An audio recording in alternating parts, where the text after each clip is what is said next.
Admiral Frank Miller sat quietly at the diplomatic table. His shoulders were square and his posture was perfect. The Galactic Council representatives talked on and on about humanity being too aggressive.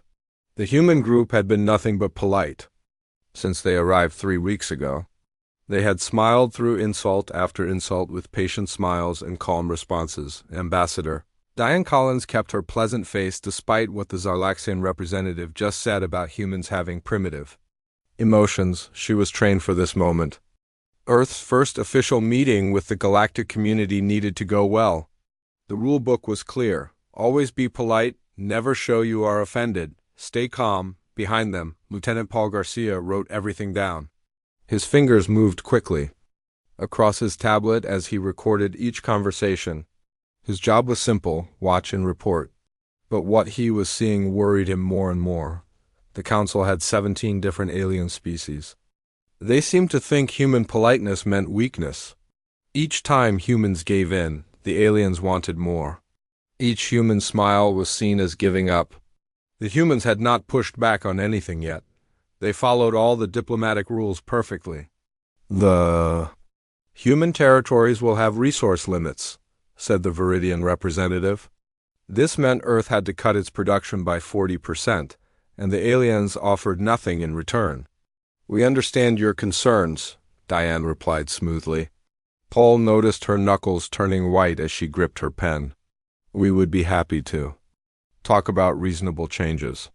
When the meeting ended, the 3 humans went back to their rooms on the massive Council space station. Only then did Admiral Miller drop his polite act. How much longer do we keep up this pretend game?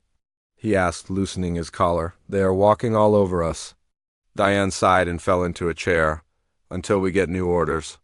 The rules are clear. We show humanity's best face. Paul looked up from his tablet with serious eyes. I have been studying how they act. They do not understand our diplomatic approach. To them, our politeness looks like submission. They are testing limits they do not think exist. The message. Screen beeped, interrupting their talk. A message from Earth Command appeared on the screen. All 3 leaned forward to read it. Their faces changed from tired acceptance to something completely different. The message was short. Politeness protocol ended. Effective now. Operation No More Mr. Nice Guy is active. The next morning, Frank woke up feeling lighter than he had in weeks. He showered, dressed in his formal uniform, and looked at himself in the mirror. For the first time since arriving at the Council station, he allowed his true feelings to show on his face. He was done pretending. Diane and Paul met him in the common area of their quarters. Diane wore a crisp blue suit that made her look powerful rather than accommodating. Paul had traded his usual neutral gray for a sharp black outfit that matched his now serious expression. Everyone clear on the new approach? Diane asked, pouring coffee for them all. Frank nodded. Crystal clear. No more bending over backwards. No more accepting insults with a smile.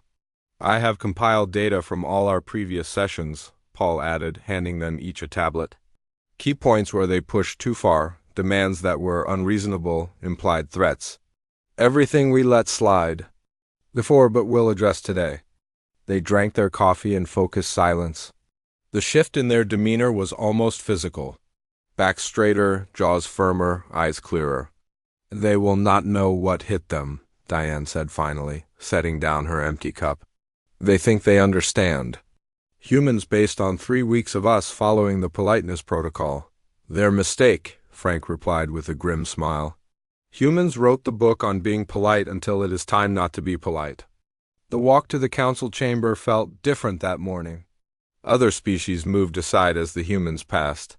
Perhaps they sensed the change, or perhaps it was simply the way the humans now walked. With purpose rather than deference, Council guards stood at attention outside the main doors. One, a tall Viridian with scaled skin, gave them a dismissive look. Yesterday, the humans would have nodded respectfully.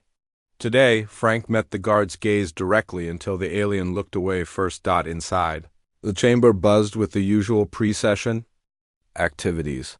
Representatives from 17 species discussed, argued, and negotiated in their own languages. The translators worked overtime. Converting the cacophony into comprehensible speech for all present, the human delegation was typically seated at the far end of the room, symbolically distanced from the core council members. Today, Frank led his team directly to the central table, where only senior members typically sat. A hush fell over the room as the humans took their new seats. The Zarlaxian representative, Zivkora, clicked his mandibles in surprise. "This seating is reserved for full council members," he said, voice tinged with indignation. "Yes," Diane replied simply, arranging her materials on the table. She offered no explanation, no apology. The silence stretched uncomfortably. Other representatives looked to each other, uncertain how to respond to this breach of protocol. Finally, Elder Plu, the gelatinous being who served as council secretary, oozed forward. "Perhaps our human friends misunderstood the seating arrangements." "No misunderstanding," Frank said calmly. "We understand perfectly." More confused glances between the alien representatives. This was not the deferential human behavior they had come to expect. The Grand Counselor Akrax arrived last, his four-armed body adorned with the ceremonial vestments of his office. He paused upon seeing the humans at the central table, his upper eye ridge raising in surprise. "This is irregular," he stated, taking his place at the head of the table. "So is demanding Earth cut its production by 40% without compensation," Paul replied, not looking up from his tablet. "Yet here we are." The chamber went completely silent. Direct confrontation was not how these sessions typically began. Akrax recovered quickly, his face settling into diplomatic neutrality. "We have much to discuss today. Let us begin with the proposed trade restrictions in the Orion sector." Before we continue yesterday's discussions, Diane announced without waiting to be recognized, "I would like to revisit several points." Zivkora's mandibles clicked rapidly in surprise. "We have an agenda, Ambassador Collins, which we will get to after I speak," Diane interrupted, her voice level but firm. "For 3 weeks, we have listened patiently. Now you will extend us the same courtesy." The council representatives exchanged glances, unused to this new human demeanor. "The resource quotas suggested yesterday are rejected," she continued, "as are the proposed restrictions on human expansion within our own solar system. Additionally, we find the technological exchange program one-sided and inadequate." Admiral Miller leaned forward. "To be perfectly clear, Earth is not joining the Galactic Council as a lesser world. We come as equals or not at all." The Viridian Representative Tolmec rose to his full height, towering over the seated humans. "You dare dict terms to the Council? Your species has barely mastered faster-than-light travel." "And yet," Paul said, looking up from his tablet, "we managed to defeat the Crixian probe ships that entered our system last year, ships your records claimed were unbeatable. Ships your people refused to admit were even in our sector." A murmur ran through the chamber. The Crixian incident had been deliberately kept from official records. "How did you access that information?" demanded Elder Plu, his gelatinous form rippling with agitation. Diane smiled, but it no longer reached her eyes. "We have been gathering our own information while you have been busy underestimating us. Politeness does not equal ignorance or weakness. Distinction your council fails to grasp." The day humanity's politeness shut down had arrived, and the council was just beginning to understand what that meant. The council chamber remained silent after Diane's words. The alien representatives stared at the humans with new eyes. This was not the same delegation that had nodded and smiled through 3 weeks of talks. This was something else entirely. "Is this a threat?" Zivkora demanded, his mandibles clicking rapidly. "No," Admiral Miller replied calmly. "Simply a clarification. Humanity's diplomatic approach has changed, effective immediately. We will no longer smile and nod while you attempt to take our rights and resources." The human delegation placed a new document on the central table. The paper was simple, white with black text, but it might as well have been a bomb. "These are our terms for continued discussion," Diane announced. "We will meet again tomorrow, after you have had time to review them." As they turned to leave, the chamber erupted in protests and demands. The aliens stood from their seats, voices rising in various languages as translators struggled to keep up. Paul paused at the doorway, turning back to the chaos. Oh, and we have taken the liberty of broadcasting this session to all member worlds. Transparency seems to be lacking in your meetings. We thought we would help with that. The doors closed behind them, leaving the council in disarray. Operation No More Mr. Nice Guy had officially begun, back in their quarters. The three humans allowed themselves a moment of satisfaction. Did you see their faces? Frank asked, loosening his collar. I thought Elder Plu was going to melt completely. Diane kicked off her shoes and settled into a chair. We caught them off guard. That advantage will not last long. It does not need to, Paul said, fingers flying across his tablet. The broadcast is already having the desired effect. 17 member worlds have sent requests for direct communication with Earth. They are bypassing the Council entirely. Frank raised an eyebrow. That many, already? Apparently, Paul continued, many of the newer Council members have been unhappy with the power structure. They just needed someone to make the first move. And we just made a very big move, Diane mused. Earth Command was right. The politeness strategy gave us time to gather intelligence, but it was never going to work long term. The communication terminal chimed, indicating an incoming transmission.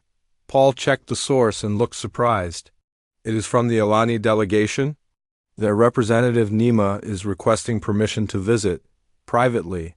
Frank and Diane exchanged looks. The Alani were one of the quieter council species, rarely speaking up during sessions. Interesting, Frank said. Run a security scan, then let her in. 20 minutes later, Delegate Nima sat across from them. Her species was vaguely humanoid, with iridescent skin and large, expressive eyes. Unlike many council members, she had come alone, without aides or guards. I come unofficially, she said, her translator conveying her melodic speech. What you did today was illuminating. Diane gestured for her to continue. How so? The Council has operated unchallenged for millennia. New species are brought in slowly, kept dependent. Nima's large eyes blinked rapidly. Many of us, the younger Council members, have questioned these methods. Yet you said nothing, Frank observed. As you said nothing while they pushed you toward becoming a lower status world, Nima countered. Until today. Paul leaned forward. What is different about us? Nima's expression shifted to what the humans recognized as amusement. You performed submission while gathering intelligence. You allowed the Council to believe they were succeeding in their standard approach. Then you revealed your true position all at once. We call it strategic patience, Diane explained. Sometimes appearing to lose puts you in position to win. There is more you should know, Nima said, lowering her voice. The Council fears humanity's adaptive capabilities. Your species' psychological profile is unprecedented. How so? Frank asked. Most species are consistent in their behavioral patterns. Aggressive species remain aggressive.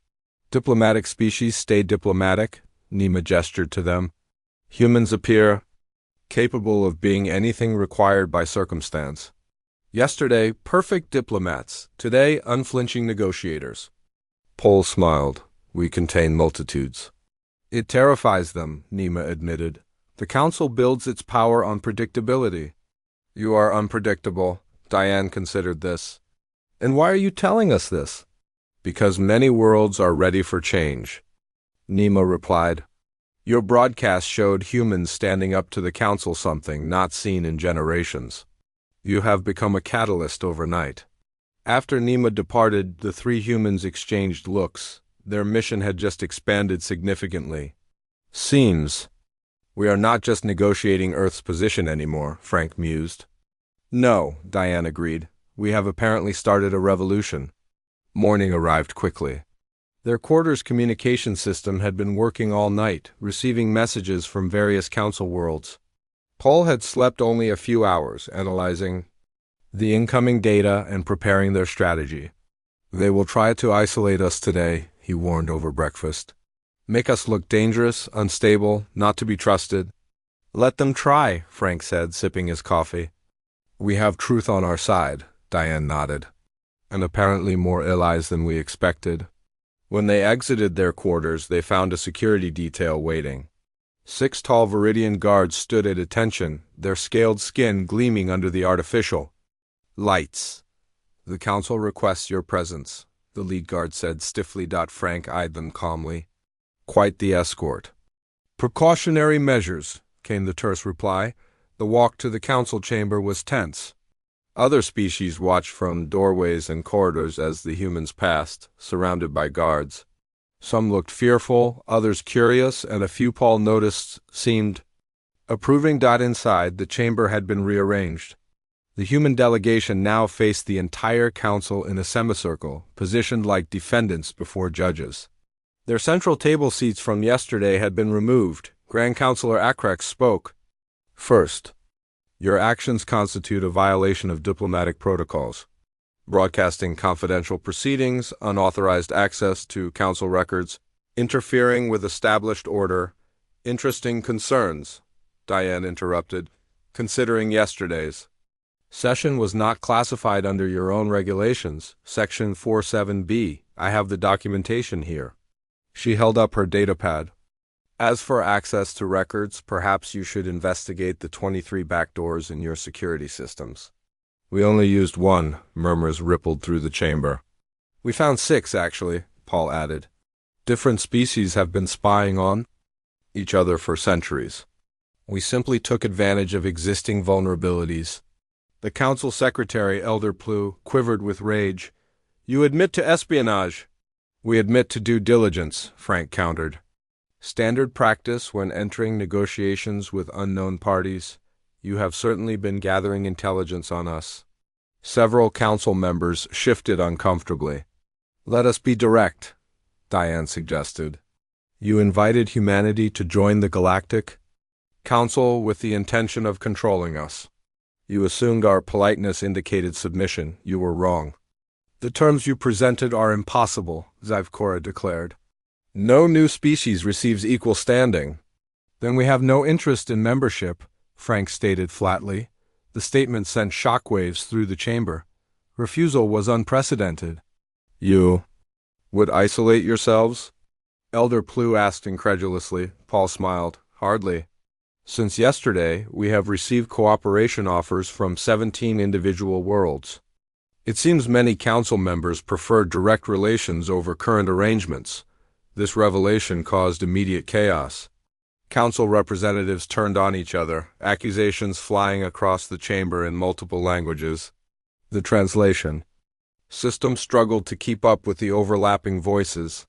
"Silence," Akrex commanded, then faced the humans. "What game are you playing?" "No game," Diane replied. "We simply revealed the truth that the Council operates on power imbalance and information control. Many worlds seem eager for alternatives." A new voice entered the discussion. Delegate Nima, standing from her position. "The humans speak truth. The Alani formally request direct diplomatic relations with Earth, independent of Council oversight." One by one, other representatives stood, echoing the request. Within minutes, nearly a third of the Council had broken ranks. Akrex stared in disbelief. "This is insurrection. This is evolution," Diane corrected. "Systems either adapt or collapse." "The Council has grown complacent," Frank stepped forward. "We came offering friendship and cooperation. Instead of welcoming Earth as equals, you attempted to make us lesser. Now you face the consequences." The day humanity's politeness shut down had become the day the Galactic Council began to crumble. The council chamber remained in chaos for several minutes. Representatives argued with each other while Grand Counselor Akrex tried to restore order. The human delegation stood calmly in the center of the storm they had created. "What happens now?" Paul asked quietly, leaning toward Diane and Frank. "Now we wait," Diane replied. "Let them fight among themselves for a bit," Frank nodded. "Divide and conquer. An old human strategy that still works." Finally, Akrex slammed his 4-fingered hand against the table repeatedly until the noise died down. His face showed a mix of anger and fear. "This session is suspended," he announced. "The council will meet in private to discuss these developments." The human delegation will return to their quarters and remain there until summoned. Actually, Frank said, we will be receiving visitors. Many representatives have requested private meetings with us. That is not allowed, Elder Plew insisted, his gelatinous form rippling with agitation. Check your own regulations, Paul suggested, not looking up from his tablet. Section 29, paragraph 4. Any species considering membership may hold private consultations with individual council members before making their final decision. But you just said you have no interest in membership. Zivkora clicked his mandibles in frustration. We said we have no interest in membership under the terms you offered, Diane clarified. We remain open to fair negotiations. As they left the chamber, several representatives made subtle gestures indicating they would be in contact soon. The human delegation returned to their quarters, now with only 2 guards rather than 6. The show of force had been reduced already. They are starting to understand we cannot be intimidated, Frank observed as the door closed behind them. But they will try other tactics, Diane warned. This is just the beginning. Paul checked their room for new listening devices. He found 3 and disabled them all. They are getting sloppy, he noted. Yesterday, these would have been better hidden. Their communication terminal chimed continuously as messages poured in. Most were from council representatives seeking private meetings. Some were from Earth Command, requesting updates. A few were from human colonies in the solar system, expressing support for the delegation's new approach. We need a schedule, Diane decided, looking at the flood of meeting requests. Priority to the most influential species first, then those who showed the most support in the chamber. The Alani should be first, Frank suggested. Nima took a big risk speaking up for us. Paul nodded and began arranging the meetings. We'll set them 15 minutes apart. We do not want any representatives crossing paths here. Over the next several hours, they met with 12 different species. Each conversation revealed the same thing: deep dissatisfaction with the current council structure. The senior members, those who had been part of the council for millennia, dominated all decisions. Newer members were expected to comply without question. It has always been this way, explained the Valerian representative, a winged humanoid whose feathers changed color with his emotions. Currently, they were a frustrated orange. New species are kept submissive for centuries before gaining any real voice. Centuries? Frank asked, raising an eyebrow. Earth would never accept such terms. That is why you frighten them, the Valerian replied. Your species refuses to follow the established pattern. After the Valerian left, Nima returned for a second meeting. This time she brought data internal council documents showing how resources were distributed unfairly among member worlds. The older members take the best of everything, she explained. The newer the species, the less they receive. Earth would have been at the bottom for at least 100 years. Diane studied the numbers. This is worse than we thought. No wonder so many members are unhappy. But why has no one challenged this before?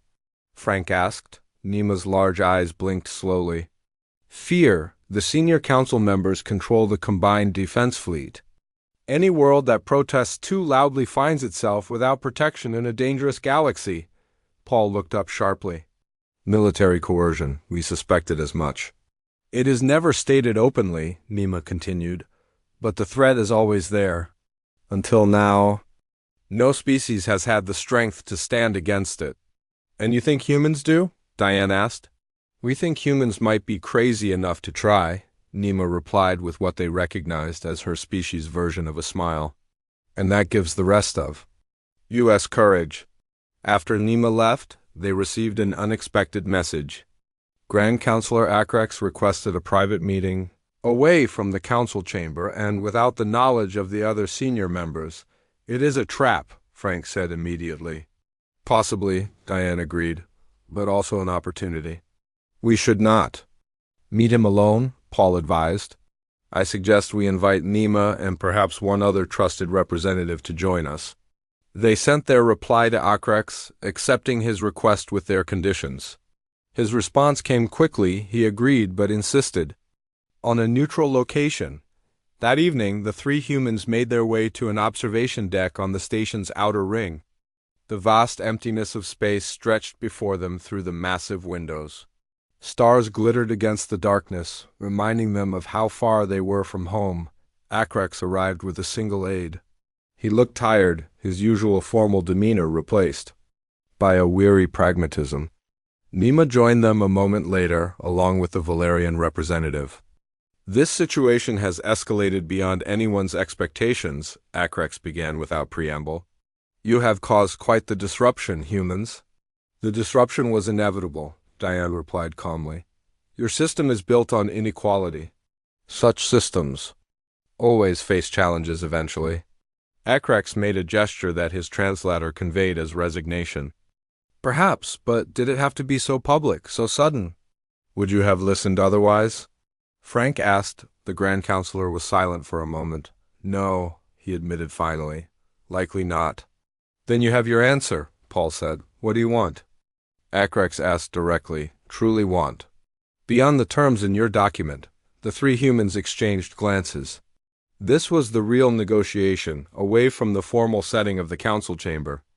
"A fair system," Diane said simply. "Equal standing for Earth, yes, but also reform for all member worlds. The current structure is unsustainable."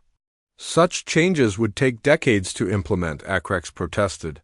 "The senior members will never agree. They will if the alternative is the collapse of the council entirely," Frank pointed out. "Many worlds are ready to form new alliances without you." Nima stepped forward. "Already, 22 member worlds have agreed to follow Earth's lead. If no compromise is reached, we leave the council together." The Valerian nodded, his feathers now a determined blue. "My world stands with them as well." Acrex looked genuinely shocked. "So many? This is unprecedented." "This is necessary," Diane corrected. "You have ruled through fear and control for too long. It ends now."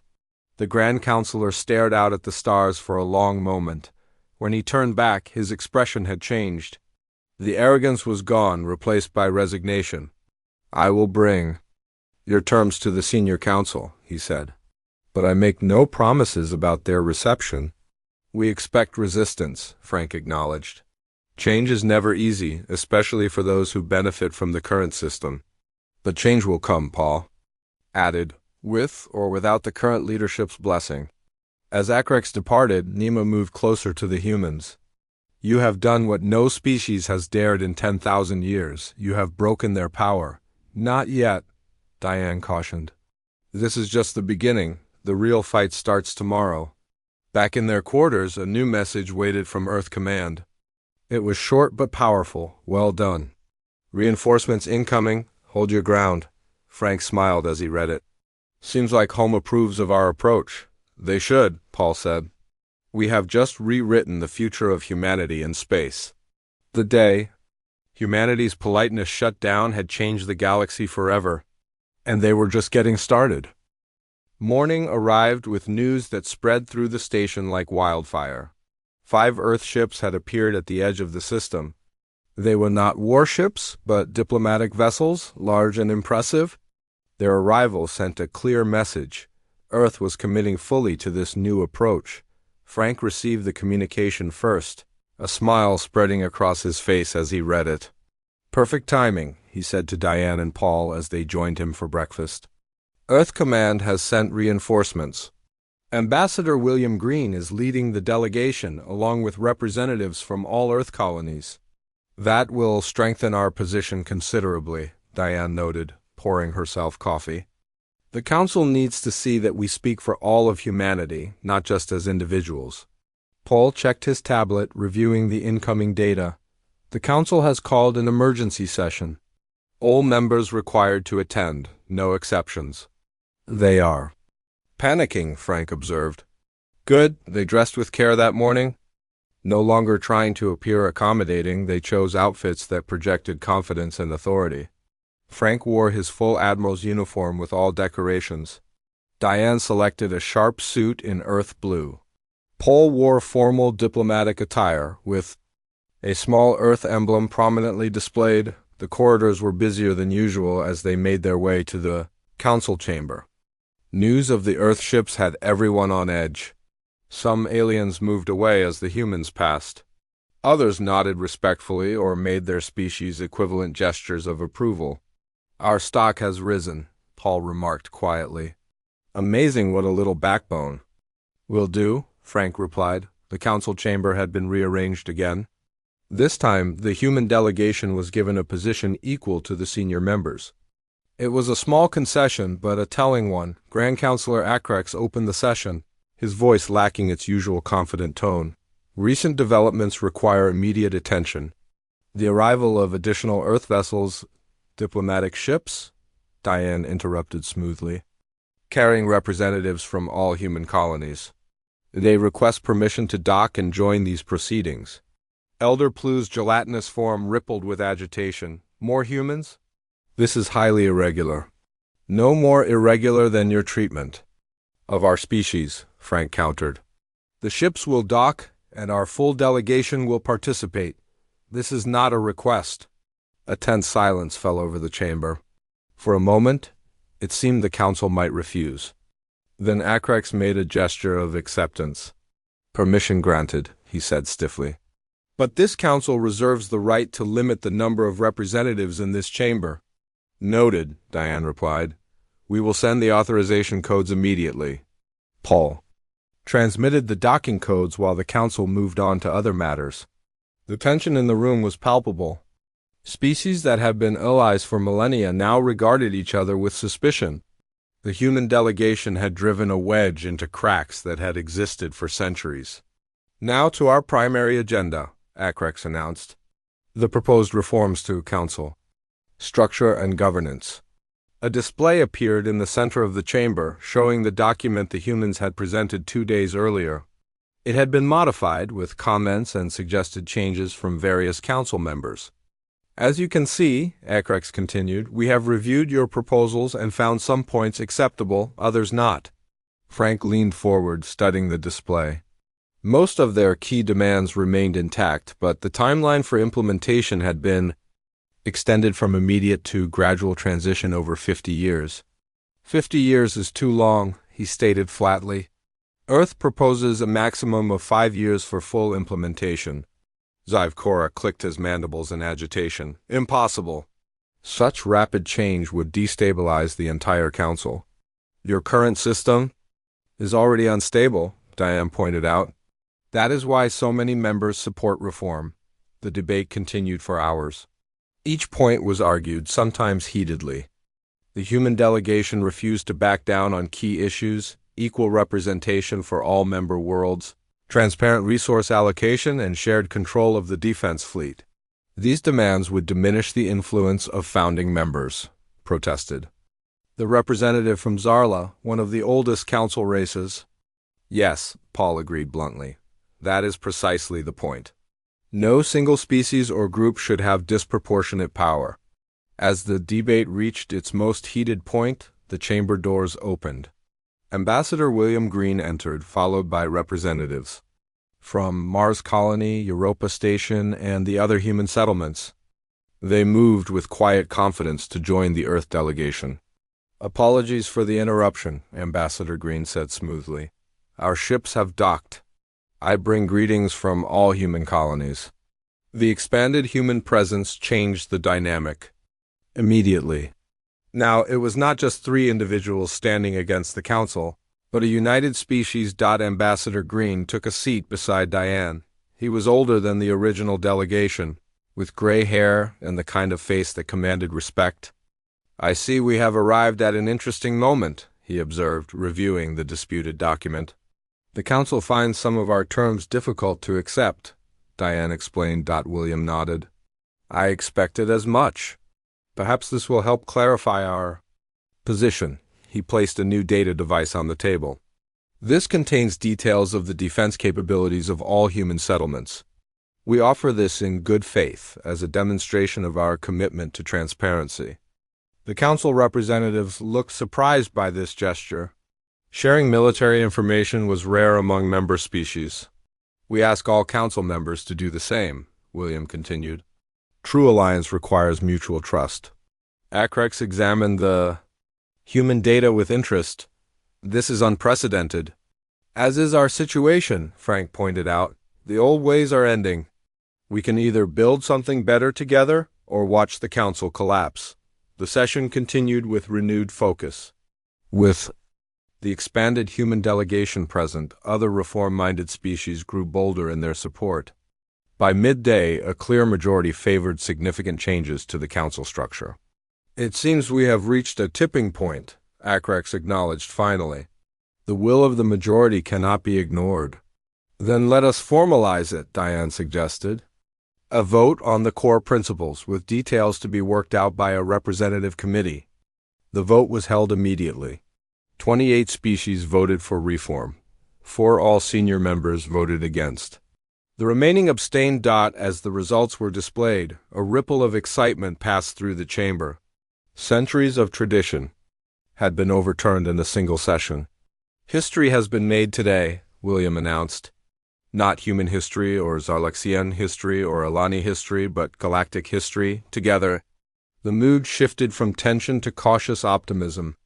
Even some of the senior members who had opposed change seemed resigned to the new reality. As the session ended, representatives clustered around the human delegation. Questions, congratulations, and offers of alliance poured in from all sides. This is only the beginning, Frank said to Paul and Diane as they watched Ambassador Green skillfully navigate the diplomatic waters. The real work starts now. Building is always harder than breaking, Diane agreed. But we have taken the first step. They made their way back to their quarters, now expanded to accommodate the additional human representatives. The station felt different, somehow more alive with possibility. Do you think they understand yet? Paul asked as they walked. What made this possible? Frank shook his head. Not fully. They still see this as a diplomatic victory. They do not understand that.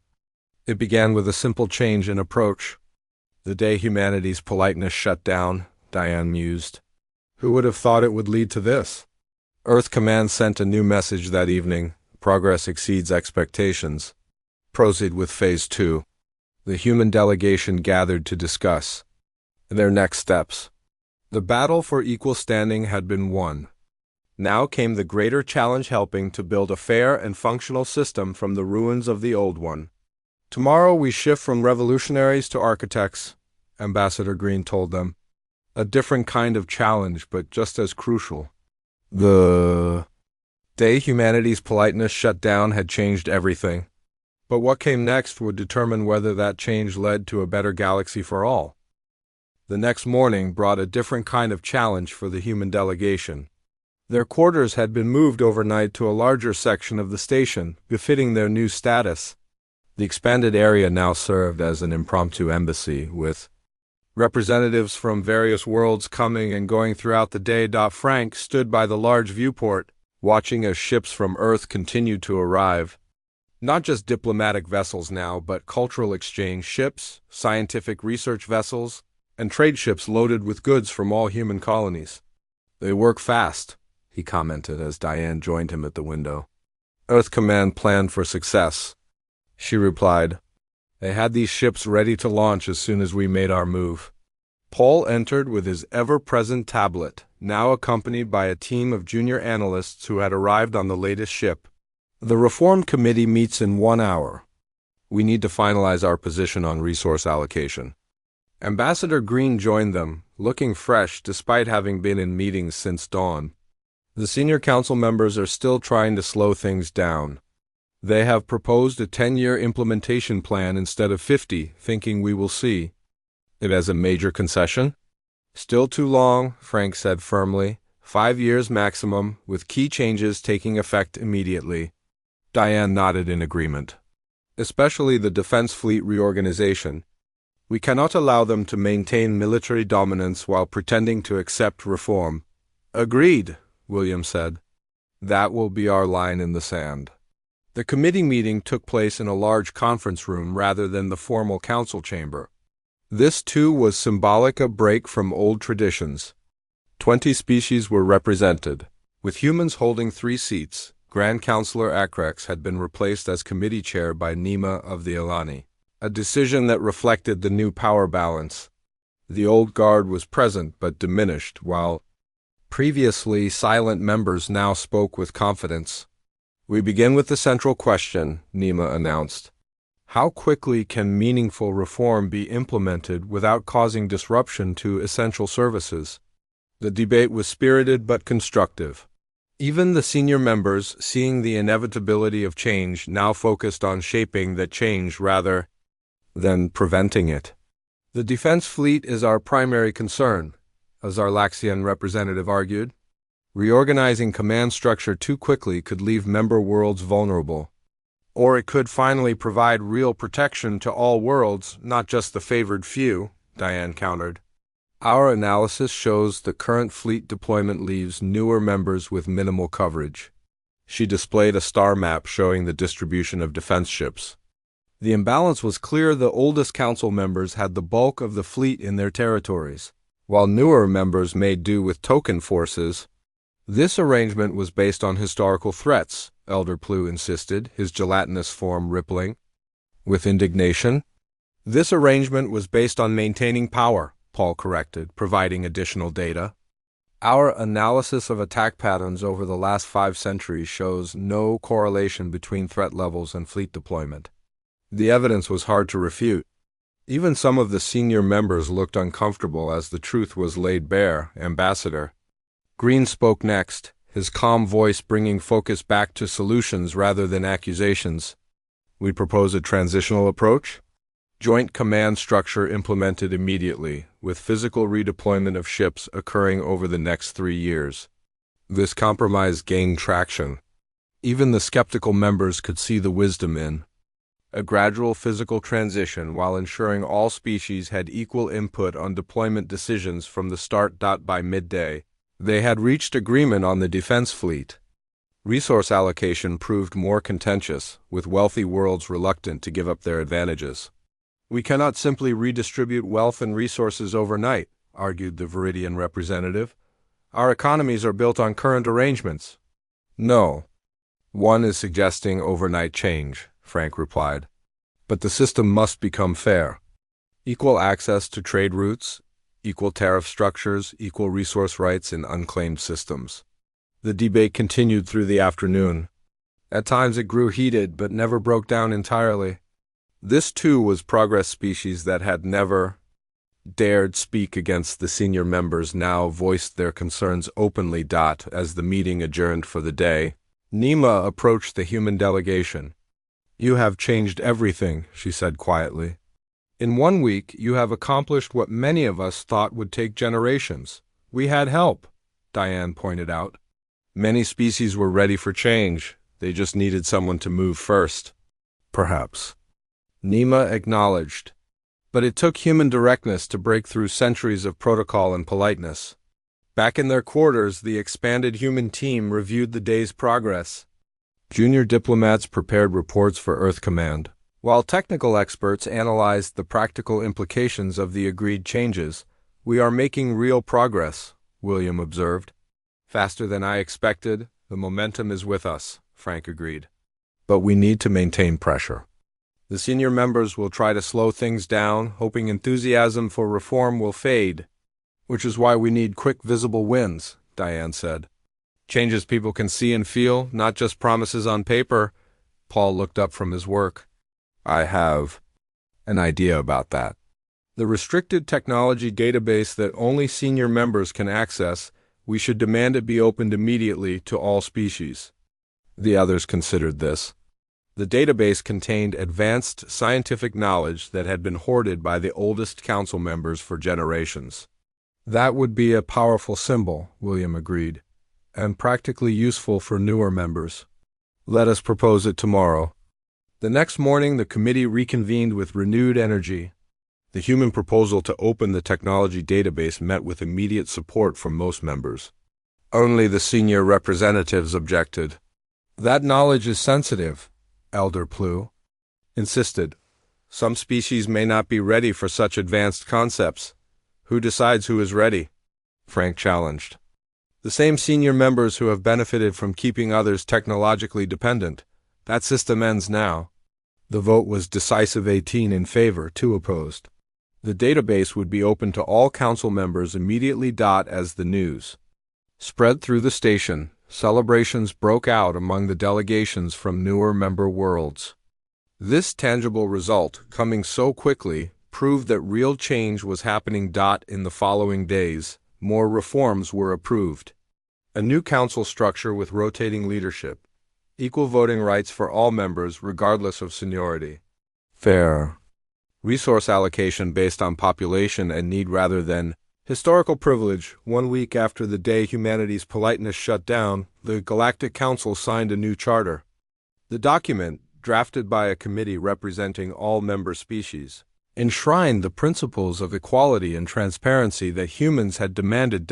As Admiral Frank Miller, Ambassador Diane Collins, and Lieutenant Paul Garcia watched the signing ceremony, they reflected on how far they had come. Did you ever imagine this outcome when we first arrived? Paul asked. Diane smiled. Not in my wildest dreams. I thought we would be lucky to get equal treatment for Earth, let alone reform the entire council. It just took finding the right approach, Frank observed. Sometimes diplomacy requires politeness. And sometimes, Diane added, it requires showing your true face. The message they sent to Earth Command that evening was brief but profound. Mission accomplished. The galaxy will never be the same. The day humanity's Politeness shut down had indeed changed everything. By refusing to smile and nod in the face of injustice, 3 humans had sparked a revolution that would reshape galactic society for generations to come, and somewhere in the vast archives of the Council, a new diplomatic principle was recorded. Never mistake human politeness for weakness. It is simply their first approach, not their only one.